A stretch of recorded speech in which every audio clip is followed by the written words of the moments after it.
नमस्कार दोस्तों, हमारे साथ जो यहाँ बैठे हैं हमारे पुराने बेहद पुराने ख़ास मित्र हैं। करीब करीब 22 साल से मैं उनको जानता हूँ।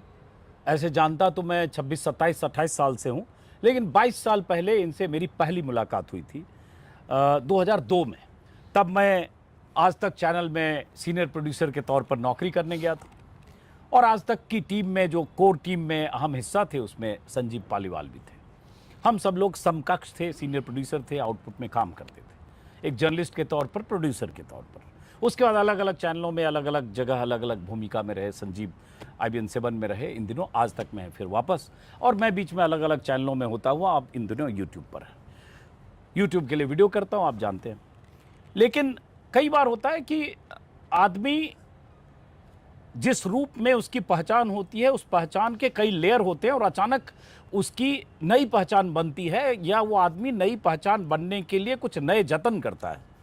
तो मुझे पता नहीं था जब इनसे मिला था, एक संजीदा सा आदमी, कम बोलने वाला, हंसता मुस्कुराता सा, जिसके भीतर क्राइम वाली या क्राइम की स्टोरी पढ़ने की भी कोई प्रवृत्ति मुझे नहीं दिखती थी।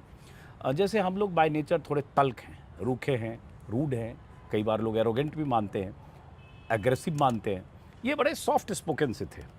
तो अभी 2-3 साल पहले पता चला कि इन्होंने कोई क्राइम थ्रिलर उपन्यास लिख दिया। तो मैं चौंका, संजीव पालीवाल और क्राइम थ्रिलर, कोई रिश्ता नहीं बनता है। ठीक है, कोई अगर लव स्टोरी लिख दें तो समझें।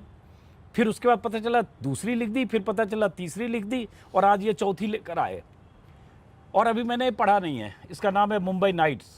इसके पहले पहली शायद नैना लिखी थी न्यूज़ चैनल के अंदर की दुनिया पर, और उसके बाद एक पिशाच लिखी और एक इश्क नहीं आसान। तो ये चौथी किताब लेकर ये आज आए। मैंने पढ़ी नहीं, पहले बता दूं, लेकिन क्राइम थ्रिलर है और मेरे पुराने मित्र हैं। अब मैंने पढ़ी नहीं ये किताब, लेकिन मुझे लगा कुछ बात की जाए, चूँकि किताबों पर बात करने का कुछ सिलसिला शुरू करना चाहता था। होता यह है कि पहले नमस्कार तो किया नहीं, आप कोई नमस्कार जरूरत कर नहीं है लेते हैं। उसकी। लगे कि आदमी भाषण दे रहा है, परिचय करा दिया और हेलो भी नहीं लिया। होता यह है कि किताब की पर बातचीत किताब पढ़ के की जानी चाहिए।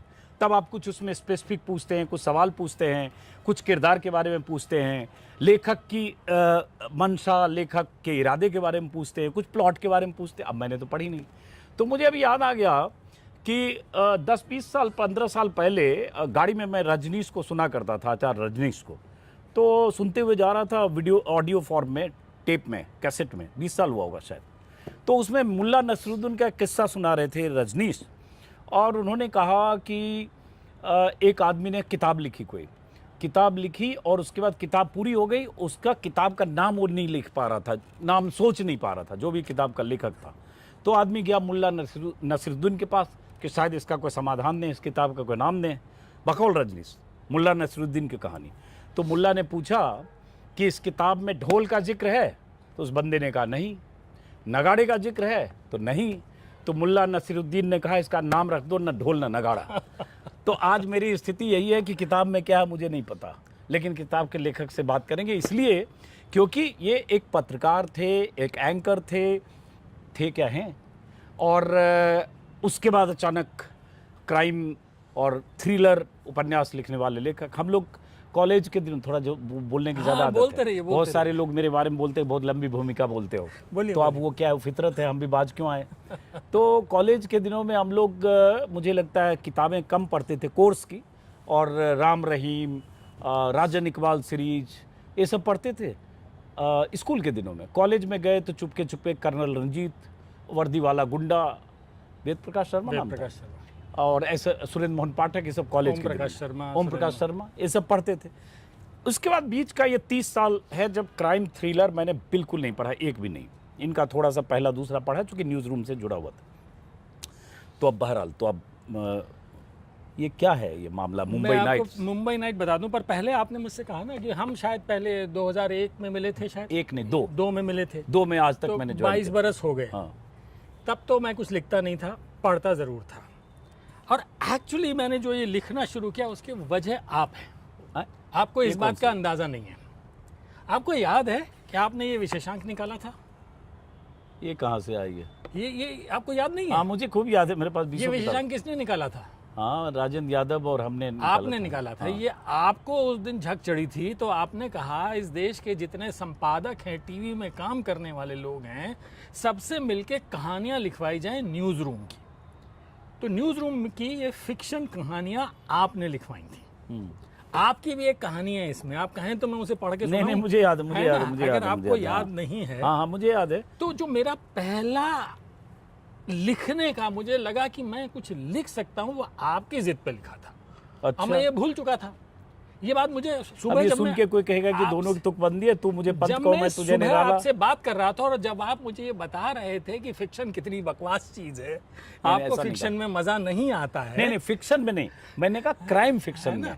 फिक्शन कहिएगा तो लोग कहेगा ये तो अनपढ़ कुपढ़ आदमी है, फिक्शन पढ़ता हूँ। क्राइम फिक्शन कम पढ़ता हूँ, मैंने कहा ही तो कि 30 साल से मैंने मुझे नहीं पढ़ा। याद आया कि यार इस इंसान ने कम से कम 20 लोगों के पीछे पढ़ पढ़ के उनसे कहानियां लिखवाई थी। अब इस कहानियों में नाम भी आप ही बता दीजिए किस किस ने लिखवाई थी आपने। मैं क्या बताऊं? अजीत अंजुम, विजय विद्रोही, रविंद्र त्रिपाठी, मुकेश कुमार, शाजी जमा, संगीता तिवारी, प्रियदर्शन, गोविंद पंतराजू, राजेश बादल, विनोद कापड़ी, राणा यशवंत, मतलब किसको आपने संजीव छोड़ा? पालीवाल, संजीव पालीवाल भी हैं, पंकज श्रीवास्तव, आशुतोष, तमाम लोग हैं ये। परवेज अहमद, रवीश कुमार की भी कहानी है इसमें। हाँ, रवीश ने पहली बार मेरे कहने पर, एक्चुअली मैं पीछे ही पड़ गया था, 1 महीने तक रवीश से बात करता पीछे पड़े रहे, आप सबका खून पी गए थे। तो जो आपने मुझसे कहा, ये मैं 2006 की बात है, 2006 की, तो ये है वो किताब जिसमें तमाम लोगों की कहानियां। तो मैंने पहली कहानी, पहला फिक्शन यहाँ से आया, वो भी क्योंकि आपने कहा था न्यूज़ रूम लिखना है, तो न्यूज़ रूम की कहानी लिखी गई थी। इसका नाम है वक्त है एक ब्रेक का, क्योंकि एंकर्स यही बोलते थे, वक्त है एक ब्रेक का। आज तक का ही था ये। खबरिया चैनलों की कहानियां हैं। राजेंद्र यादव जी ने इसको संपादित किया था और आप भी संपादक थे और रविंद्र त्रिपाठी संपादक हैं इसके। तो 3 लोग संपादक थे। तो ये सिलसिला जो शुरू हुआ है, आप कह सकते हैं 2008 में ये कीड़ा आपका लगाया हुआ। अरे गजब, ये तो मुझे पता है। अच्छा, क्या हुआ? देखिए, यही लगता है झोले में लेके आए थे कि झोला कहाँ गया आपका? यही है। ये कुछ एक झोला में रखे हुए थे पीछे, सीट कुर्सी के पीछे झोला दिख रहा था छोटा सा। मैं कह रहा ये फ्रेम में झोला खराब लग रहा है, झोला हटाइए आप।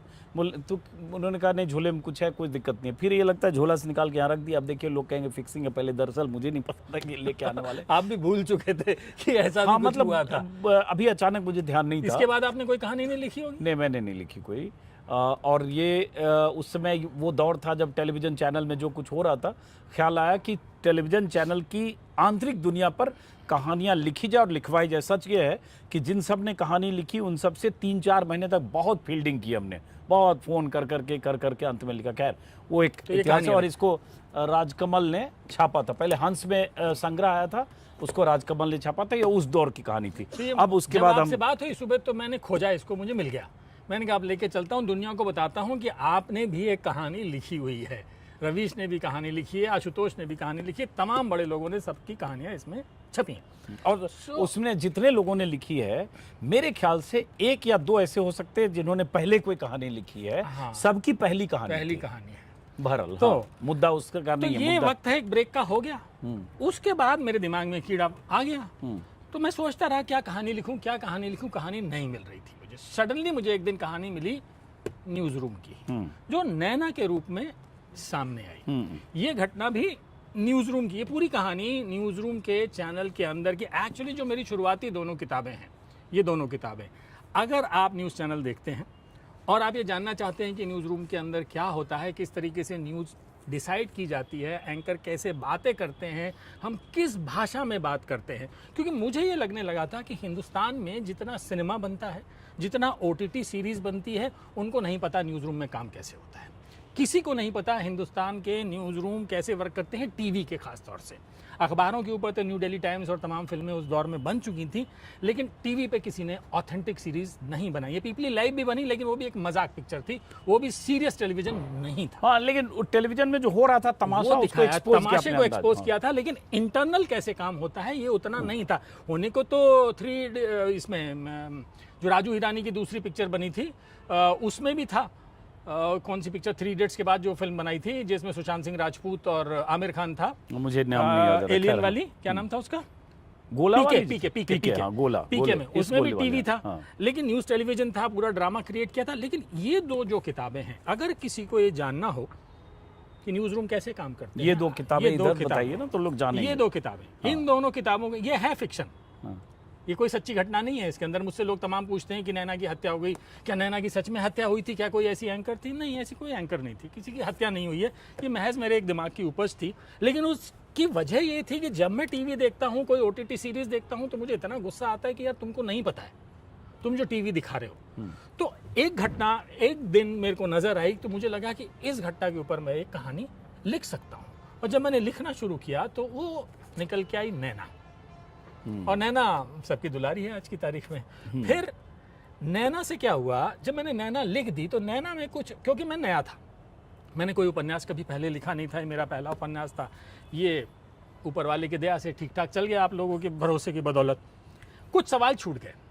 अब वो सवाल आप यकीन नहीं करेंगे, सवाल मुझसे एक ऐसे इंसान ने उठाए जो कि पत्रकार है, जिसकी कहानी इसमें है। उसने मुझसे 3 सवाल पूछे। उसने कहा तुम्हारी इस किताब में इन 3 सवालों का जवाब नहीं मिला। अब मैं बहुत चक्का कि यार ये तो मुझसे बड़ा लेखक है। मैंने कहा बात तो तुम सही कह रहे ये हो। नाम बता सकते हो? हाँ क्यों नहीं, आशुतोष। अच्छा, ओके। हाँ। आशुतोष ने मुझसे कहा इन 3 सवालों का जवाब नहीं मिला यार, छूट गया। फिर मैं सुरेंद्र मोहन पाठक से मिला। सुरेंद्र मोहन पाठक ने कहा उपन्यास वो होता है जिसमें को हर सवाल का आप जवाब दे दें, कोई सवाल अधूरा नहीं छूटना चाहिए। अब वो बात मेरे दिमाग में बैठ गई, मैं बेचैन हो गया कि मैं क्या करूं, कैसे उपन्यास पूरा करूं। अब वो सवाल के जवाब तो देने हैं। महीना बीता, 2 महीना बीता, 3 महीने के बाद अचानक मुझे एक फेसबुक पोस्ट नजर आई। मैंने वो फेसबुक पोस्ट पढ़ी और मेरे दिमाग में एक आइडिया आ गया। मैंने उस आइडिया को, उस एक फेसबुक पोस्ट को, जो इस पे लिखा भी है, एक फेसबुक पोस्ट कई हाई प्रोफाइल मर्डर, उसके बहाने पूरी कहानी लिख दी। और जो सवाल आशुतोष ने मुझसे कहे थे कि इन 3 सवालों का जवाब नहीं मिला, उन तीनों सवालों के जवाब इसमें दे दिए और कहानी आगे बढ़ गई। सो फिक्शन ऐसे भी लिखा जाता है। दरअसल फिक्शन जरूरी नहीं है कि पूरा फिक्शन ही हो, आप आसपास की दुनिया से किरदार और घटनाएं उठाते हैं, उसको फिक्शनलाइज कर देते हैं। तो ये 2 किताबें, तो ये 2 किताबें हुई। अब चूंकि नई किताब इनकी आई है, मुंबई नाइट्स। तो जैसे क्या होता है क्राइम फिक्शन में भी, क्राइम उपन्यास जो होता है सीरीज में भी, सस्पेंस बहुत इंपॉर्टेंट होता है, थ्रिल सस्पेंस जो भी है, एक्शन, लेकिन सस्पेंस बचा रहे ये कोशिश होती है फिल्मकार की भी, कि दर्शक सिनेमा हॉल में आए तभी पता चले कि ये अंजाम क्या हो रहा, क्लाइमैक्स क्या है। वही किताब में भी शायद होता होगा। लेकिन क्या है, जैसे ये यहाँ रातें मदहोश हैं और राज घातक मरना मना है। मरना मना है मतलब क्या है इसकी, इस कहानी की पृष्ठभूमि? ये मतलब कहानी कुछ है? मुंबई जैसे ये दोनों आपने बताया न्यूज रूम से निकली हुई कहानी है, ये उसके फिल्म किरदार, इंडस्ट्री की एंकर, कहानी है। अच्छा। ये Mumbai film industry, Hindi film industry की कहानी है।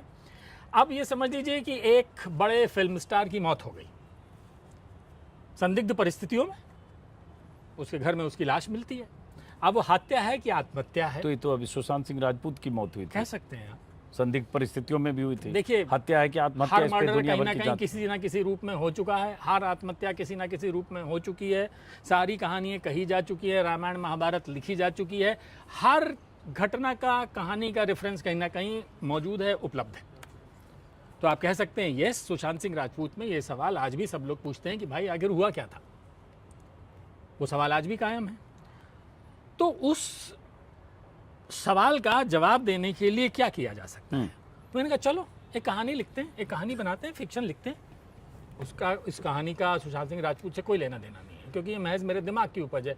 इतना टीवी पर चला, सब कुछ चला, सब हंगामा हुआ, पूरे देश में देखा, तो मैंने बैठे बैठे वर्दी वाला गुंडा की अगर आप बात कर रहे थे, राजीव गांधी की हत्या से रिलेटेड था, उस तरीके की घटना पूरी उन्होंने क्रिएट कर दी थी। तो ऐसे ही जो लेखक होता है वो क्या करता है, वो देखता है, बैठा बैठा सोचता है, और एक दिन एक सवाल खड़ा हो जाता है उसके दिमाग में, यार अगर ऐसा होता तो क्या होता, यूँ होता तो क्या होता।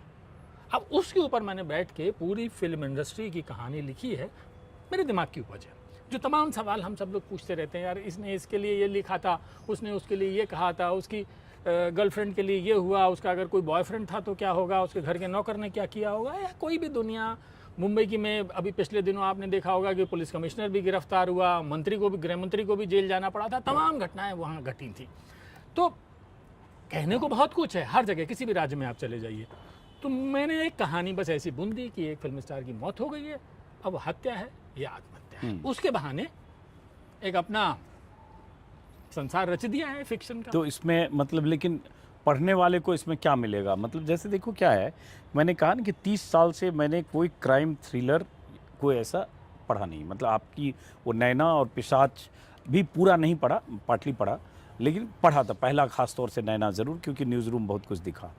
तो किस तरह के लोग बहुत ज़्यादा पढ़ते हैं, क्या इसका टारगेट ऑडियंस होता है? और एक पत्रकार जो एंकर था, जो संजीदा सा आदमी था, वो क्राइम थ्रिलर जैसे, अगर मुझे याद है जब कर्नल रंजीत और ये सब के हम पढ़ते थे उस समय, तो उसमें मुझे उसका किरदार याद है, कुछ हुआ, कर्नल रंजीत की मुंह से सीटी बजने लगा, गोल, मतलब ऐसा कुछ होता था उस तरह के उपन्यासों में। उनको जब क्लू मिल जाता था तो उनके होठ जो है गोल हो जाते थे, सीटी बजाने लगते थे। उसके 2-3 और लड़कियां जो उनकी जासूसी ग्रुप में थी। फिर उसी दौर में जेम्स हेडली चेज हिंदी में छप के आया था।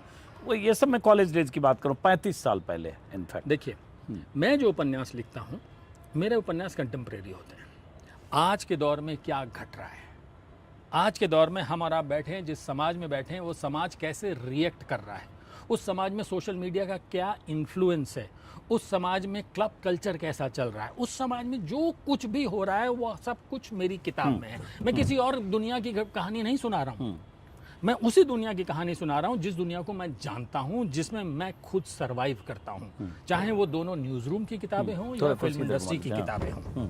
ठीक है ना? तो ये कंटेम्प्रेरी फिक्शन है, इसको आप कह सकते हैं कंटेम्प्रेरी क्राइम फिक्शन है। इसको जब आप पढ़ेंगे तो आपको पता चल जाएगा कि कास्टिंग कैसे होती है। मुंबई में अगर हर रोज़ कितने बच्चे रेलवे प्लेटफॉर्म पे उतरते हैं हीरो हीरोइन बनने की चाह लिए, उनके साथ क्या होता है, उन्हें कैसे दर दर की ठोकरें खानी पड़ती है, कास्टिंग डायरेक्टर क्या होते हैं, कास्टिंग एजेंसीज क्या होती हैं, कहाँ कैसे जाते हैं, किस तरीके के जाल में वो फंस सकते हैं, एक एक घर के अंदर 6-6 लोग, एक एक कमरे में 6-6 लोग कॉमन टॉयलेट में कैसे जीते हैं।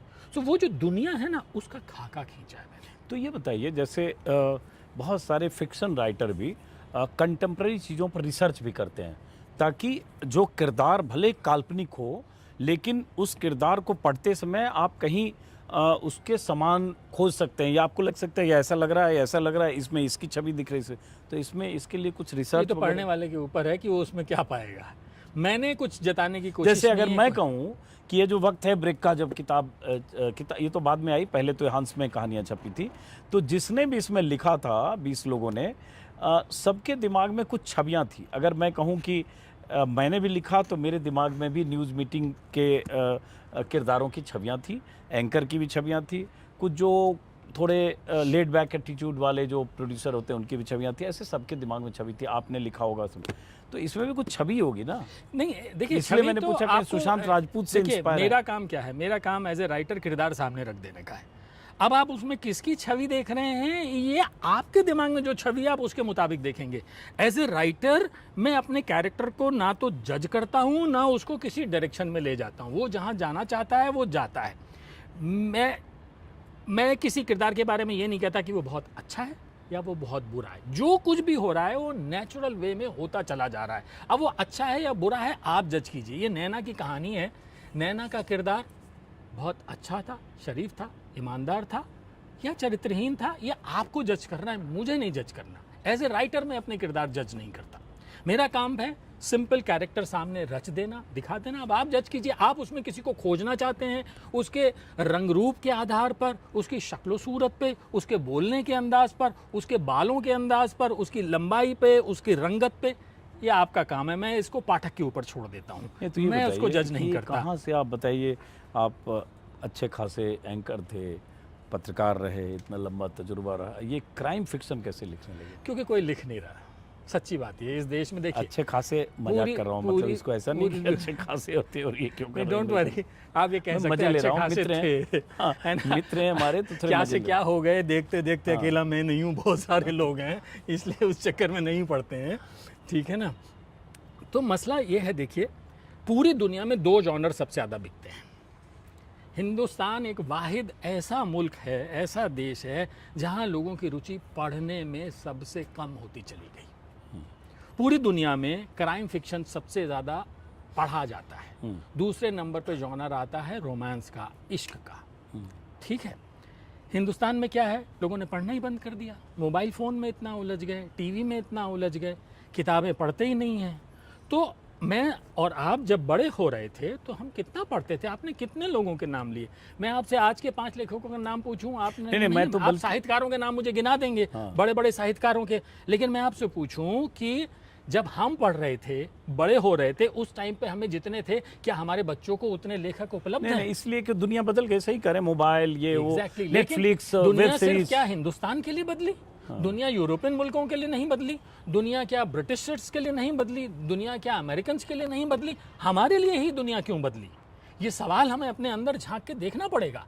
वो इसलिए नहीं बदली, हमारे लिए दुनिया बदल गई क्योंकि हमने अपने लोगों की ज़रूरतों की, उनकी क्या ज़रूरत है उसके हिसाब से लिखना नहीं सीखा। हमारे बच्चों के पास हिंदी में पढ़ने के लिए कुछ नहीं है। आपकी बेटी बड़ी हुई, मेरी बेटी बड़ी हुई, उसके पास क्या था हिंदी में पढ़ने के लिए? वो अंग्रेज़ी किताबें पढ़ते रहे सारी ज़िंदगी? नहीं पढ़ने के लिए था। हमारे आपके ज़माने में कितना कुछ था। आपने राजा इकबाल का जिक्र किया, आपने राम रहीम का जिक्र किया, क्या उनके लिए उपलब्ध हैं ऐसी चीज़ें? नहीं है। नहीं, उस समय देखिए हम अरे सर, नंदन, चंपक, इंद्रजाल चंदा मामा, कॉमिक्स, वो क्या इंद्रजाल बैताल कॉमिक्स, और सब क्या था। सब आता, मैड्रिक्स और बहुत हमारे सारी बच्चे हर चीजें। चीज़ पढ़ते रहे। हाँ, पढ़ते रहे, ना? लेकिन ठीक है, आज के बच्चे और तो चीजें। सारे बच्चे तो अंग्रेजी नहीं पढ़ते, इस देश में हिंदी भी पढ़ने वाले बच्चे हैं, तो उनके लिए क्या उपलब्ध है? हाँ। नहीं है सर। फिर जब आप लेकिन बड़े होते मैं हैं, मानता हूँ कि अगर नहीं भी पढ़े तो क्या, राम रहीम क्यों ना नहीं पढ़े, पढ़े? राजा इकबाल कुछ ना तो पढ़े, पढ़ेगा, क्या पढ़ेगा? आज सारे इंस्टा लोग पे लोग लगे हैं सर, एग्जैक्टली। रील देख रहे हैं सर, सर। हम अपने लोग बच्चों से क्या उम्मीद करते हैं कि आपने 12वीं की, फिर आप बीए में गए, फिर आप एमए में गए, ग्रेजुअली आप ग्रो करते हो। आप सीधे 12वीं के बच्चे से ये उम्मीद नहीं कर सकते कि बेटा राग दरबारी पढ़ना अब तुम। बच्चा बीए एमए कर लेगा, एक समझ विकसित होगी, तब जाके वो सब चीज़ें पढ़ेगा। शुरू में आप ग्रेजुअली, आप सीधे तो पीएचडी नहीं अब करते इसका ना। काउंटर सवाल, डेविल्स एडवोकेट, हाँ। कि राग दरबारी पढ़ेगा, मैंने भी पढ़ी है, आज भी उसका एक लाइन, उसका डायलॉग याद है कि उसकी बाँछें खिल गई शरीर के जिस भी हिस्से में थी, या प्रेमचंद में जहाँ भी होती हैं, हाँ। बिगाड़ के डर से क्या ईमान की बात ना करोगे, या नमक का दरोगा का डायलॉग, या अमीरी की कब्र पर जन्मी गरीबी जहरीली होती है। ऐसी बहुत सारी चीज़ें उस समय की हमें याद है, तमाम साहित्यकारों के, उनकी किताबें, वो हमारा हासिल है। लेकिन अगर मैं कहूँ कि मैंने उस समय सरला रानू पढ़ा, राजहंस पढ़ा, सुरेंद्र मोहन पाठक पढ़ा, वर्दी वाला गुंडा पढ़ा, और कुछ नाम मान लीजिए, कुछ अभी याद नहीं आ रहा मुझे, गुलशन नंदा बहुत, चोरी छुपे, उससे मुझे हासिल क्या हुआ? एग्जैक्टली। धीरे धीरे ग्रो किया ना, आप बने इस लायक कि आप इसको क्या, श्रीलाल शुक्ल को पहचान सकें। उसने आपको वो समझ पैदा करने में मदद राई की। मसूम रजा पढ़ा, टोपी शुक्ला, एग्जैक्टली। तो इन किताबों आधा में गाँव। गुलशन नंदा ने आपको कुछ नहीं दिया, लेकिन आपको डेवलप होने के अंदर मदद दी। धीरे धीरे आप इस लायक बने, आज आप 40 साल के बाद, 30 साल के बाद बैठ के हम दुनिया के साहित्य के ऊपर बात कर सकते हैं। लेकिन उस दौर में हम ग्रो हो रहे थे, एकदम से नहीं बात है। आज हाँ, हम चूंकि हमें उस पलट के समय देखते हैं अचानक तो हमें 10वीं 11वीं में कोई दे देता राग दरबारी और तो श्रीलाल कहते हैं, शुक्ला यार, और क्या है यार, है ना? तो आधा शायद गाँव, नहीं तो नहीं पसंद समझ में आया। आता। तो थोड़ी आप- समझ में आया, गुनाहों का देवता पढ़ लिया, गुनाहों का धर्मवीर देवता पढ़ भारती। लिया। मैं वही कह रहा हूँ, तो धीरे धीरे हम उस लायक, फिर हम लाइफ में क्या ना, हम फिर चीज़ों को फिल्टर करते चलते हैं। आपने उस दौर में कहानी लिख दी झोंक में आके, आज आपसे कोई कहानी लिखो तो भाई बकवास मत करो, टाइम वेस्ट मत करो। हाँ, सही बात। सो आप धीरे धीरे ग्रो करते हो, चीज़ें फिल्टर करने चाहिए। हमारे दिमाग में ना चीज़ें फिल्टर होती हैं कि ठीक है, अब हमने ये पढ़ लिया, ये हो गया। एक ज़माने में गज़ल बहुत पसंद आती थी, फिर कव्वाली पसंद आने लगी, फिर और गाने अच्छे पसंद आने लगे, तो आप धीरे धीरे आगे बढ़ते चले जाते हो। तो हर चीज़ की ज़रूरत है और वक्त के साथ वो फिल्टर होती चलती है। हमने क्या किया, ये तो ख़त्म ही कर दिया और फिर सीधे कह रहे हैं कि वहाँ जाओ, कूदो। तो इसलिए मेरी एक छोटी सी कोशिश है, मैं तो कोई बहुत बड़ा, चौथी किताब 5 साल में मेरी आई है, मैं वो कोशिश कर रहा हूँ वो ब्रिज रहे। लोग, पहली चीज़ तो ये कि पढ़ने की तरफ प्रेरित हों, वो सामने देखें यार ये किताब पढ़ी जा सकती है, अच्छा है, जब ये पढ़ेंगे तो कुछ और पढ़ेंगे, फिर कुछ और पढ़ेंगे, फिर कुछ और पढ़ेंगे। अभी कोई ऐसी चीज़ नहीं है जो उनको खींच के लाए किताबों की तरफ, ये मेरा अपना मानना है। वो एक खाली जगह थी। मैं जो पढ़ना चाहता था, मैं क्राइम फिक्शन बहुत पढ़ता हूँ, मैं पूरी दुनिया का क्राइम फिक्शन पढ़ता हूँ, अंग्रेजी में मिलता है मुझे, और तो कोई ज़बान आती नहीं, अंग्रेजी भी ठीक से आती नहीं थी, लेकिन पिछले 20-25 साल से पढ़ते पढ़ते पढ़ते पढ़ना खूब आ गया है। तो हिंदी में वो सब चीज़ें उपलब्ध नहीं थी, तो मुझे लगा मैदान खाली पड़ा है, लिखो, कोशिश करो। मैंने कोशिश की, कीड़ा आपने लगाया, बात तो बन ये गई। बताइए, जैसे क्या होता है, जब अंग्रेजी के क्राइम थ्रिलर लिखने वालों की बात करते हैं, जेम्स हेडली चेज और बहुत सारे, बल्कि वो शायद जो माफिया पे किताब लिखी गई थी, मारियो पुजो की किताब, हिंदी हम लोग याद आया अभी पढ़ी थी हमने, गॉडफादर कॉलेज डेज का ही रहा होगा वो, मारियो पुजो से वही याद कर रहा था। तो उनके जो ओरिजिनल राइटर होंगे उनको बहुत पैसे मिलते होंगे आज भी विदेशों में। यहाँ जो ये किताब लिखी जाती है हिंदी में, ये एक धारणा है और वो सच भी है, तथ्य के करीब है कि हिंदी राइटर्स को पैसे नहीं मिलते हैं। और किताब लिख के कोई आदमी साल में 4 किताब भी लिख ले, पूरा जोर लगाएगा तो एक साल में 4 बहुत हो गया, एक मेरे ख्याल से नहीं लिख पाएगा।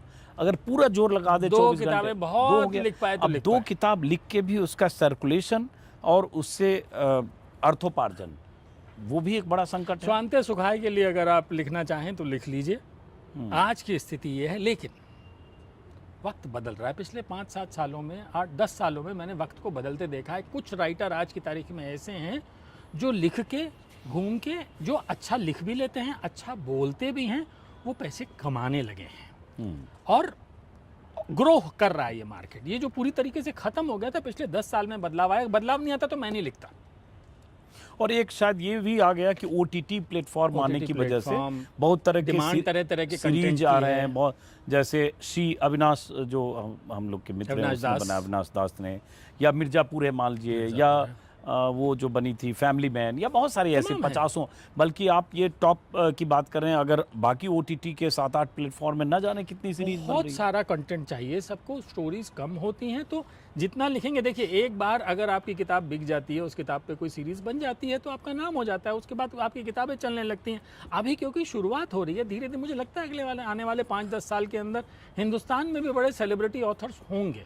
जैसे अंग्रेजी के अंदर आपको अमीश त्रिपाठी और चेतन भगत के नाम दिखाई देते हैं, और हिंदी में भी हैं ऐसे 3-4 नाम तो ऑलरेडी हो गए हैं जिनके नाम से, दिव्य प्रकाश दुबे, नीलोत्पल मृणाल, ये 2 नाम मैं ऐसे कहता हूँ, तीसरे सत्यव्यास हैं, नई वाली हिंदी के जो लोग कहते हैं, ये 3 नाम ऐसे हैं जो मुझे दिखता है जिनके नाम से किताबें बिकती हैं, लोग उनकी किताबों का, इवन मानव कौल उस तरीके से पॉपुलर राइटिंग में नहीं है, पर मृणाल और दिव्य प्रकाश दुबे, सत्यव्यास, ये पॉपुलर जॉनर में ही लिखते हैं, और मानव सीरियस राइटिंग में, लेकिन क्योंकि वो एक्टर हैं उनकी रीच ज़्यादा हो जाती है, उसका एडवांटेज उन्हें मिलता है, लेकिन लिखते अच्छा है। अब जो ये है कि क्राइम में जो लोग लिख रहे हैं अभी, और कौन, जैसे आज भी हम सुरेंद्र मोहन पाठक का ही जिक्र कर रहे हैं, जो 35-40 साल पहले जिनको पढ़ा, आज क्राइम थ्रिलर में अगर देखें पिछले 10 साल में कौन नाम है? और एक तो मैं ही हूँ। गुड, ठीक, 5 साल से जो लिख रहा है, हाँ, मैं ही हूँ। हाँ। उसके बाद 2 किताबें मनोज राजन त्रिपाठी ने लिखी हैं, एक का नाम कोड काकोरी, एक का नाम कसारी मसारी। अब कसारी मसारी भी कंटेम्प्रेरी फिक्शन है, हाँ, उसमें कुछ है ना, वो हालिया घटनाओं के ऊपर दिखता है पूरा, वो मिलेगा, तो वो भी कंटेम्प्रेरी फिक्शन है। एक किताब लकड़ बग्गा के नाम से एक साइको किलर के ऊपर सत्यव्यास ने लिखी है। एक किताब आने वाली है, कर्नल गौतम राजऋषि हैं, शायर हैं, उनकी किताब बस आने ही वाली है 2-4 दिनों में, हैशटैग के नाम से, क्राइम थ्रिलर। ये 5 लोग हैं जो मैंने आपको बता दिया, 3 और 1 4। अच्छा, कौन लोग पढ़ते हैं? जैसे मैंने कहा मैं क्राइम थ्रिलर नहीं पढ़ता। आप नहीं पढ़ते, लेकिन यूथ तो है ना सर। नहीं, वही मैं जानना चाह रहा हूँ कौन, जैसे मैं पढ़ता था, लोग वेब सीरीज देखते हैं, वही मैंने कहा जैसे मैं पढ़ता था 40 साल पहले। अब आपकी उम्र नहीं रही ना ये सब पढ़ने की। तो वही मैं इसका टारगेट ऑडियंस, जैसे टारगेट राइटर 18 साल से 35 साल के बीच का यूथ है, जिसको हम चाहते हैं वो पढ़े, जो OTT सीरीज देखता है, जो नेटफ्लिक्स के ऊपर खोजता है, नॉर्डिक नॉयर आया क्या कोई, नॉर्डिक नॉयर मतलब स्कैंडिनेवियन जो कंट्री है वहाँ से निकल, उनका जो क्राइम है बहुत ग्रूसम होता है, बहुत डार्क होता है। तो अब वहाँ का क्या रीज़न है? क्योंकि वहाँ क्राइम नहीं होता तो उनको क्राइम लिखने में मज़ा आता है, और इतना डार्क, इतना इंट्रीगिंग लिखते हैं वो कि आप कहेंगे यार ऐसे भी हो सकता है, ऐसे भी हो सकता है क्या? हमारे तो अखबारी क्राइम से इतना भरे रहते हैं, रोज़ आप देख लीजिए 2-2 पन्नों में सिर्फ क्राइम ही होता है। क्या है कि ये नहीं हुआ कि जैसे जब मैं अगर 80s की बात करूं, जब मैं मान लो ग्रेजुएट हो रहा था या इंटरमीडिएट में मतलब था, 12th में पढ़ रहा था, 12th में, तो वो दौर जब था तो वैसी फिल्में भी बन रही थी, शान जिसमें शाकाल जैसा करेक्टर हो, ऐसी अजीत, मैं भी अजीत हूँ, वो अजीत दूसरा अजीत, चरस जैसी फिल्में बन रही थी, शत्रुघ्न सिन्हा जैसे विलन के साथ वो जली को आग कहते हैं, बुझी को राख कहते हैं, उससे जो बारूद बने उसे विश्वनाथ कहते हैं। ये 40 साल 50 साल पहले का डायलॉग आज भी जहन में याद है। ऐसी बहुत सारी फिल्में बन रही थी, उसमें एक अजीबोगरीब क्राइम की घटनाएं, उसके बाद के दौर में वो आ गया था कुलभूषण। इमरजेंसी के बाद की बात कर रहे हैं, इमरजेंसी के बाद इमरजेंसी जो में घटनाएं 80s के बाद की घटी, भी बात करूं जिसमें सदाशिव अमरापुरकर जैसे विलेन आने प्रहार लगे, और ये सब पिक्चरें जो तो आई थी। प्राण और तो उस समय की क्राइम थ्रिलर जो फिल्में आती प्रतिघात। थी वो भी हाँ कौन सा प्रतिघात हाँ नाना पाटेकर, नाना पाटेकर हाँ, वाली बलमा बेईमान हमें समझाने आया पटियाने आया, वो पॉलिटिकल जो गा रहा है जिसमें मनहर भी है, मजहर खान मजहर जो उस पे वो शान थी, वो तो हैं? मजहर नहीं, खान नहीं, जिसके मजहर- पैर कटे हुए थे, हाँ वो में शान था। का अच्छा सीन है। कंफ्यूज किया, हाँ तो हाँ। प्रतिघात में नाना पाटेकर का याद आ गया, उसमें एक क्रिमिनल था बहुत दाढ़ी वाला, दाढ़ी जो- वाला हाँ, वो खैर सदाशिव अमरापुरकर नहीं वो सदाशिव दूसरा क्रिमिनल था, खैर जो विलेन था। हाँ। खैर नहीं, मैं कह रहा हूँ कि उस समय ऐसी फिल्में भी बनती थी जिसमें बड़ा दृश्य खींचे जाते थे। गैंग जहाँ रहता था, डैन, उसका गुफा, उसका समंदर में हेलीकॉप्टर से लैंड करना, ऐसे छत खुलती है उसमें नीचे चला गया, उसमें मल्टी लेयर, उसमें सुरंग में चला गया, वो सब चीज़ें उसी तरह के फिक्शन लिखे जाते थे। वेद प्रकाश शर्मा का इसलिए नाम लिया, सुरेंद्र मोहन पाठक, हम भी पढ़ते थे, सुरंग में लग रहा कहाँ जा रहे हैं, चौथे पन्ने में कुछ और। अब वैसे मेरे ख्याल से फिल्मों भी उस तरह से नहीं बन रही है। देखिए अब क्या हो गया है, मैंने जैसे कहा कि थोड़ा रियलिस्टिक हो गई हैं चीज़ें। पहले क्या होता था, पहले तो इमेजिनेशन से आप कुछ भी घसीट दो, कहीं से भी कुछ कर दो। अब क्योंकि दुनिया इतनी ओपन हो चुकी है, अगर आप बहुत ओवर द टॉप जाना है तो आपको पूरा ओवर द टॉप जाना पड़ेगा, फिर आपको स्टार वॉर्स की तरह क्रिएट करना पड़ेगा या गेम ऑफ थ्रोन्स क्रिएट करना पड़ेगा, इस तरीके की चीज़ें क्रिएट करनी पड़ेंगी, या फिर रियलिस्टिक रहना पड़ेगा। ये नहीं हो सकता कि आप आधा ये कर लें आधा वो कर, बहुत फूहड़ता भी अब चलती नहीं है। अगर आपके स्पेशल इफेक्ट बहुत अच्छे नहीं हैं तो आपकी पिक्चर भी पिट जाएगी और आप लिख भी नहीं पाएंगे।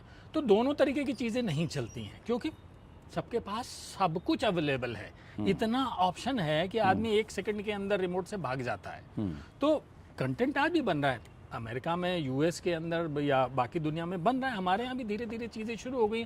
ब्रह्मास्त्र मूवी जो आई थी वो उसी तरीके की मूवी है। हाँ, मेरा तो सर दर्द कर गया बस ब्रह्मास्त्र वही देख के। तो हर मुझे लगा कि हे भगवान, मुझे किसी ढंग से इंटरवल में बाहर जाने दो, तो सबकी, मैं फंस गया था तो उसमें। आपके लिए नहीं है वो मूवी, हाँ मेरे लिए नहीं है ना। अच्छा, आखिरी पिक्चर आपको कौन सी सबसे अच्छी लगी थी? अब ये तो अभी 1 साल से फिल्म ही नहीं देखी है मैंने। रॉकी और रानी की प्रेम कहानी देखी थी आपने? नहीं याद आ रहा, नहीं देखी होगी। वो रणवीर सिंह और आलिया भट्ट थी, जिसमें वो बंगाली फैमिली से थी, ये पंजाबी फैमिली से याद था। नहीं आ रहा है। एक मेरी दिक्कत क्या है कि मेरी मेमोरी बहुत खराब वो है, तो मेरी भी खराब फिल्म है। को लेके भूल जाता हूँ, गड़बड़ हो जाता है कौन किस में चलिए देखा। छोड़िए, लेकिन किताबों अभी पे 1 साल फोकस करते हैं हम। 1 साल से छोड़िए। फिल्म नहीं देखी है, तो अभी मैं 1 साल की फिल्म की नहीं कोई बात बात कर नहीं। सकता हूँ। तो किताबों पे बातें तो हमारी हो गई, हम्म, है ना। हो गई खत्म करते हैं और क्या करते हैं। तो क्यों खत्म, क्यों कुछ और बता के बताइए क्या बताऊं मैं आपको। मैंने तो पूरी दुनिया में क्या हो रहा है ये भी बता दिया, हिंदुस्तान में क्या हो रहा है ये भी बता दिया, क्राइम आप पढ़ते नहीं है आपने ये बता दिया। अरे आपके नहीं मतलब की नहीं, चीज़ नहीं है। अरे नहीं, देखिए क्या है कि बात जब कर रहे हैं तो खुल के होता है, क्या है कि हर आदमी के पास वक्त वही है, उतना ही है, उसी वक्त में आपकी हॉबी अच्छा, है। आजकल आप क्या पढ़ रहे हैं ये बताइए। चलिए, अभी तो मेरे टेबल पे पिछले 3 दिन में 20 किताबें आई है, पिछले 3 दिन में। और मुझे मैं ऐसे भी दौर चढ़ता है या दौरा चढ़ता है पढ़ने का, मैं सिर्फ पॉलिटिकल बायोग्राफी, पॉलिटिकल हिस्ट्री और जो भी मध्यकालीन भारत का इतिहास वो पढ़ता हूँ। पॉलिटिकल चीज़ें मुझे बहुत पसंद हैं, तो मैं इन दिनों तो आप कहिए जितनी बायोग्राफी है बहुत सारी चीज़ें, जैसे अभी चूँकि इंदिरा गांधी पे वो निर्जा चौधरी के थ्रू बात कर रहा था, वो कर रहा था। कल ही मैंने वाजपेयी पे किताब मेरे यहाँ आई है, चूँकि वाजपेयी की किताब एक हिंदी की, अभिषेक चौधरी की हिंदी में आने वाली थी, वो पढ़ने लगा देखने के लिए पहले।